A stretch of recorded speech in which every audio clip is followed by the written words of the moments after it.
In this video, let us discuss the basics of quadratic functions. Meron tayong two basic forms of quadratic function. We have the vertex form and the other one is the intercept form.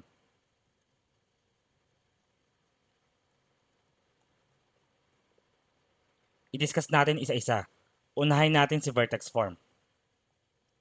Si vertex form ay merong equation na y equals a times x minus h squared plus k. Tapos, yung vertex ay yung h and k. So, this is the vertex. When we say vertex, that's either the lowest or highest point. Kasi ang quadratic functions ay either opening upwards or downwards. Kapag opening upwards, si vertex ay yung lowest point. Tapos kapag opening downwards, si vertex yung highest point. Okay? Tapos, yung axis of symmetry. The axis of symmetry is the vertical line x equals h. Yung vertical line na nagpa-pass through sa vertex. Kasi pag sinabi natin axis of symmetry, explain ko, let's say ito yung ating quadratic function graph. Tapos ito yung vertex. So ito yung axis of symmetry, yung line. Hinahati niya yung quadratic function into two equal parts. So parang mirroring effect siya. And then yung A naman, ito, ang significance niyan ay siya ang nagde-determine kung opening upwards or downwards. If A is greater than 0, the parabola open upwards. While if A is less than 0, the parabola opens downward. Next, sa intercept form naman tayo. Ang intercept form ay merong equation na y equals a times x minus p times x minus q. Yung p and q rito, ayan yung zeros. Halimbawa, ito yung quadratic natin. So, ito yung p, ito yung q. Ibig sabihin, yung points na p and q, doon nagpa-pass through sa x-axis yung quadratic function. Next, discuss natin yung vertex. Walang certain formula ang vertex dito. Okay? Pero mahahanap natin yung x-coordinate ng vertex.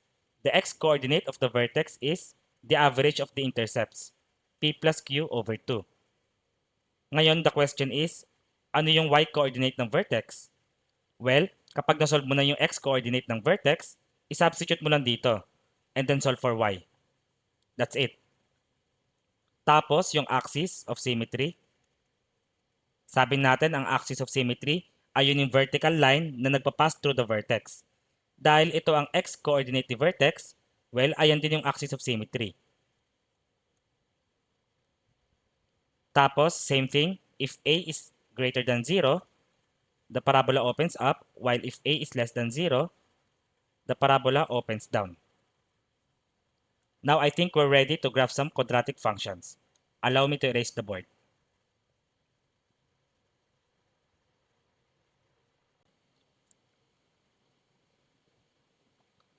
Let us graph the following quadratic function. Y equals negative 1/4 times x plus 2 squared plus 5. In this instance, mas madaling gamitin si vertex form kasi nasa vertex form na siya. Recall natin, ang vertex form ay y equals a times x minus h squared plus k. Kailangan na lang natin itong i-quick ng kaunti kasi itong plus dapat minus yan. So, rewrite natin. This should be y equals negative 1/4 times x minus negative 2 squared plus 5. And malinaw naman, ito yung h, ito yung k. Therefore, the vertex is the point negative 2 and 5. Tapos, yung axis of symmetry, ayun yung vertical line na nagpa-pass through sa vertex. So, x is equal to negative 2. Yan. Next, yung a natin, kita naman natin, ito yan, no? Match sila. So, negative 1/4. And negative 1/4 is less than 0. which suggests that the parabola opens down. Next, kailangan natin mag-assign ng ilang x values and then solve for the corresponding y values para magkaroon tayo ng mga ilang points or ordered pairs. Say, halimbawa, x is equal to 0. Therefore, we have y equals negative 1/4 times 0 plus 2 squared plus 5. And y is equal to 4. So, sinubstitute natin dito sa ating quadratic function. Next, let's say x is equal to 2. We have y is equal to negative 1/4 times 2 plus 2 squared plus 5. And this is equal to 1. Tapos kapag inulit natin ito ng inulit, makakahanap kayo ng mga ibang points. So, halimbawa, ito. Ang corresponding ordered pair niyan ay 0 and 4. Kasi when x is 0, y is 4. Also, when x is 2, y is 1. When x is 2, y is 1. Hindi ko na ipapakita pero kapag nag-substitute kayo, let's say ng x is equal to negative 4, ang y niyan ay 4. Kayo na lang mag-solve. Tapos, if x is equal to negative 6, ang y is equal to 1. Ngayon, magagraph na natin. So, burahin ko lang to.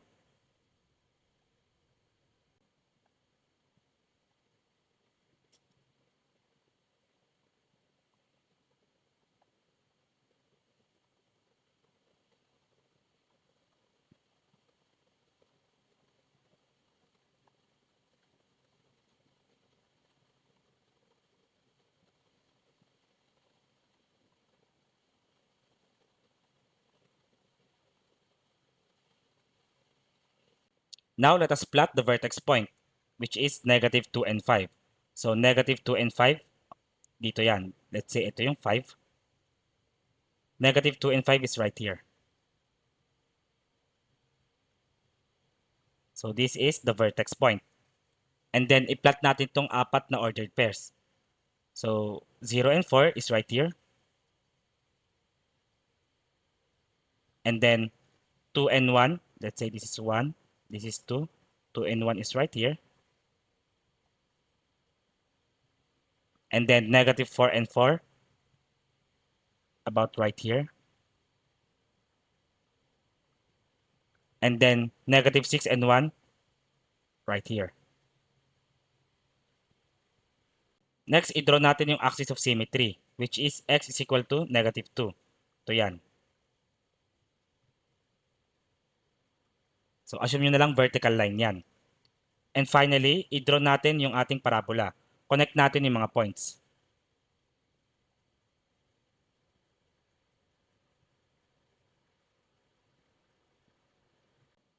So, eto na yung graph ng ating quadratic function. And malinaw naman, opening downward talaga siya.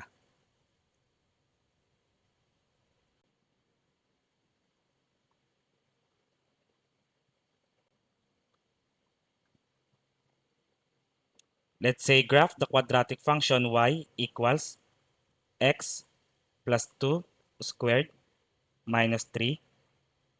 And gawin natin itong minus. So, y equals x minus negative 2 squared. And then gawin natin itong plus. Dapat plus yung operation before the variable k. So, plus negative 3. And we can see this is our h and this is our k. So, the vertex is the point negative 2, negative 3. Tapos yung axis of symmetry, the vertical line x is equal to negative 2, passing through the vertex. And also, ang a natin ay, dito may 1 yan. So, a is equal to 1, which is greater than 0. And this tells us na ang ating parabola ay opening upwards. Ngayon, mag-assign tayo ng x values. Let's say x is equal to 0. Substitute natin sa ating function. So, we have y is equal to 0. And then plus 2 squared minus 3. And this is equal to 1. Next, say x is equal to negative 4. Therefore, we have y is equal to negative 4 plus 2 squared minus 3. And this is equal also to positive 1. Next, let us say x is equal to positive 1. Upon substitution, we have y is equal to 1 plus 2 squared minus 3, and this is equal to 6. Therefore, we can say that the points 0, 1, negative 4, 1, and 1, 6 are located along the graph of this quadratic function. Now we can graph.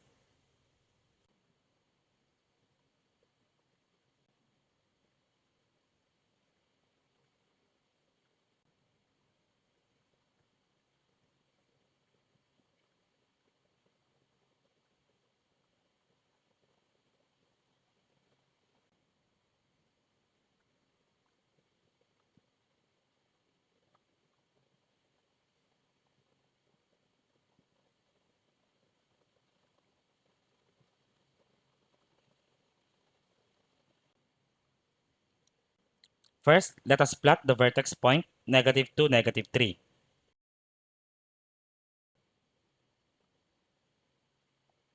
The vertex point. Next, let's plot these points. So we have 0, 1.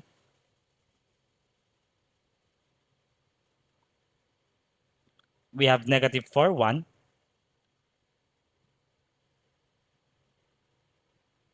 And we have 1 and 6.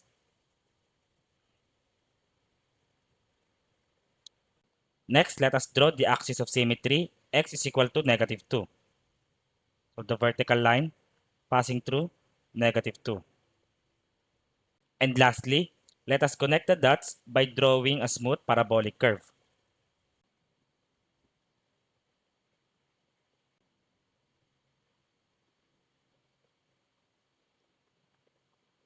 So this is the graph of our equation y is equal x plus 2 squared minus 3. And upon drawing this parabola, we can confirm na opening upward talaga ang ating quadratic function.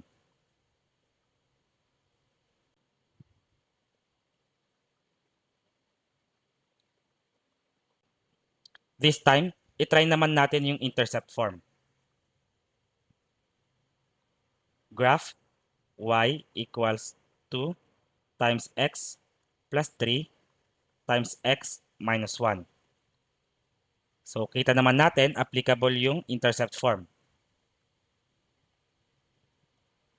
Ang intercept form, sulat ko ulit, y equals a times x minus p times x minus q. Gagawin na lang natin itong negative para okay na. So, i-rewrite natin. We have y equals 2 times x minus negative 3 and then x minus 1.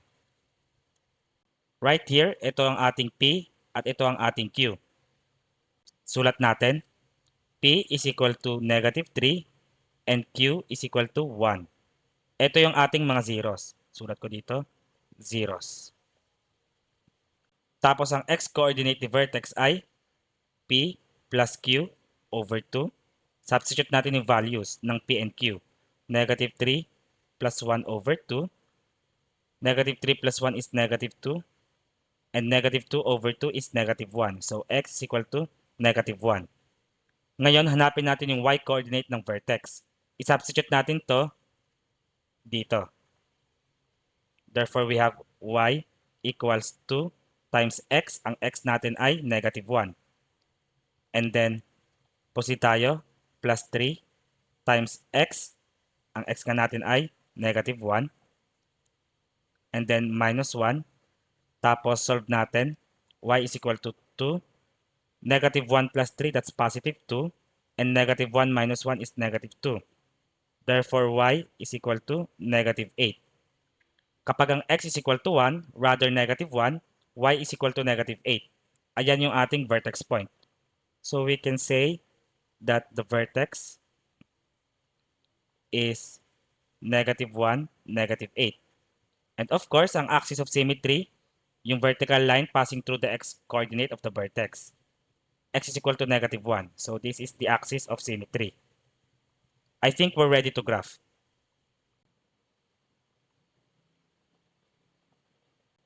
One more detail, I forgot. A is equal to +2 right here. And dahil positive yan, greater than 0, the parabola opens up. Okay, mag-graph na tayo.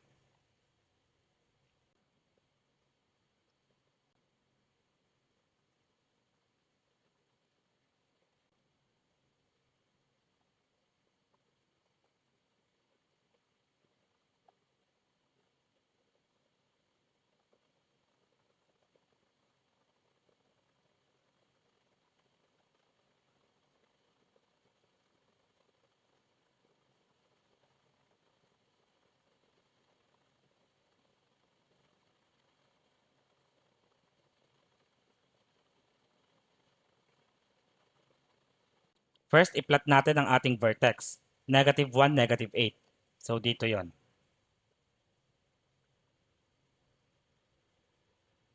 Vertex point. Next, i-plot natin yung ating zeros which are -3 and 1. So -3 and 1.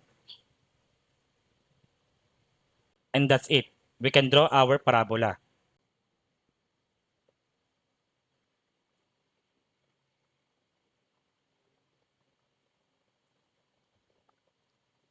Upon drawing the parabola, we can confirm na ang quadratic function ay opening upwards.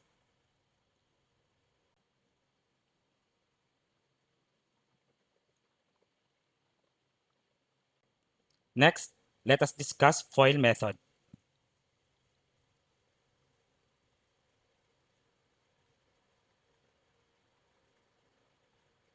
Pag sinabi nating FOIL method, ito yung process ng pagmultiply ng dalawang binomials. And when we say binomials, ayun yung polynomials na may dalawang terms. Halimbawa, 3x plus 2, binomial yan. One term, two terms.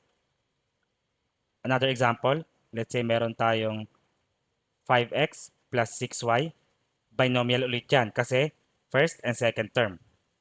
Pero halimbawa, meron tong plus 3z, hindi na to binomial. Trinomial na yan kasi tatlo na ang ating terms.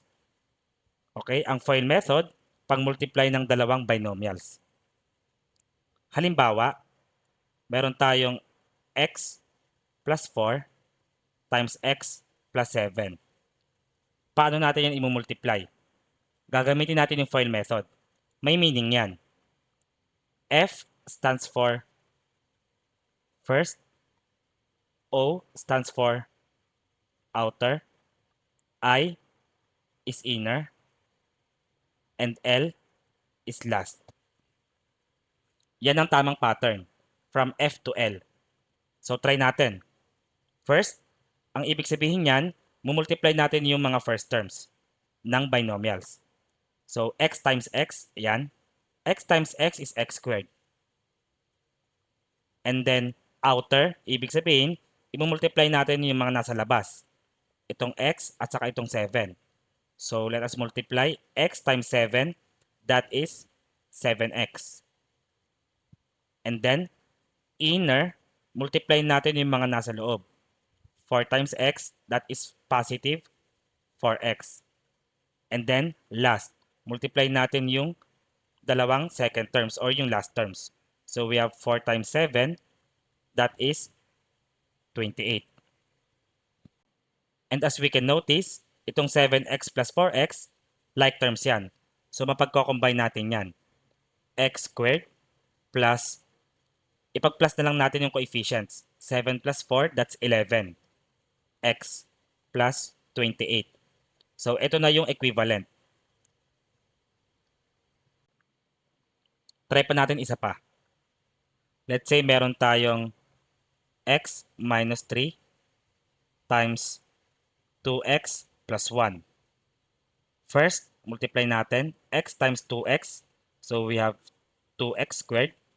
And then outer, x times 1. That's positive x. Next, inner, negative 3 times 2x. Huwag niyong kakalimutan yung signs ha.